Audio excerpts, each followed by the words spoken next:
Yo, what's up mga kaibigan? Nalina tayo magkwentuhan ng Golden State Warriors. Kahit na napakaganda ng kanilang simula sa season na ito ay nananatiling nakaabang sila kay Jimmy Butler at sa Miami Heat. Ayon kay Sam Amick ng The Athletic, the moment na maging available si Butler sa trade talks, agad na maglalatag ng offer ang Warriors. Wala silang sinabi kung sino ang ititrade nila, subalit mukhang obvious naman na kay Kuminga iikot ang deal na ito given na pareho sila ni Jimmy Butler may expiring contract at tutugma din nga ang kanyang edad kay Tyler Hero at Bam Adebayo. Posible nga lang masama sa deal na ito ang tulad nila Podziemski o Trayce Jackson-Davis. Kapag nagkaroon ng hindi magandang first half ng season ng Miami Heat ay inaasahan ng madami na magiging available si Butler sa trade deadline kung saan handa ang Warriors na magbitaw ng mga assets upang ma-maximize ang mga natitirang taon ng prime ni Stephen Curry. At speaking of Golden State Warriors ay muli nga nilang nakuha ang panalo kanina kahit na namamahinga si Stephen Curry at DeAnthony Melton sa game laban sa Houston Rockets sa score na 127-121.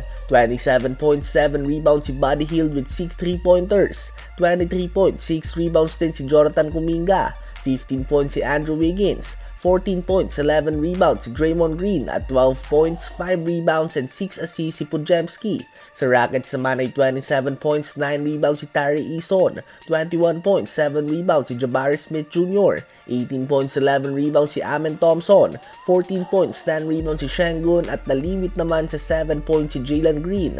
Sa game na ito ay napakatindi ng simula ng Warriors. Agad nga silang gumawa ng 31-point lead sa first half. Subalit muntik pa nga sila na mag-choke at umabot pa nga ang game na ito sa overtime.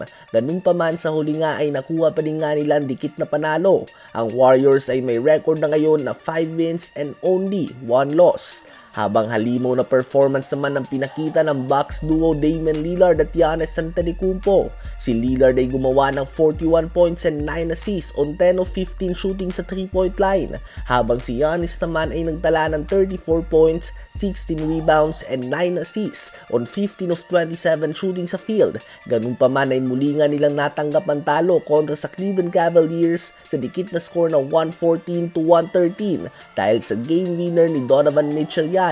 Halos wala nga natanggap na tulong si Giannis at Dame at talagang butas nga ang kanilang depensa. Sa Cavs nga ay balance scoring ang pinakita nila.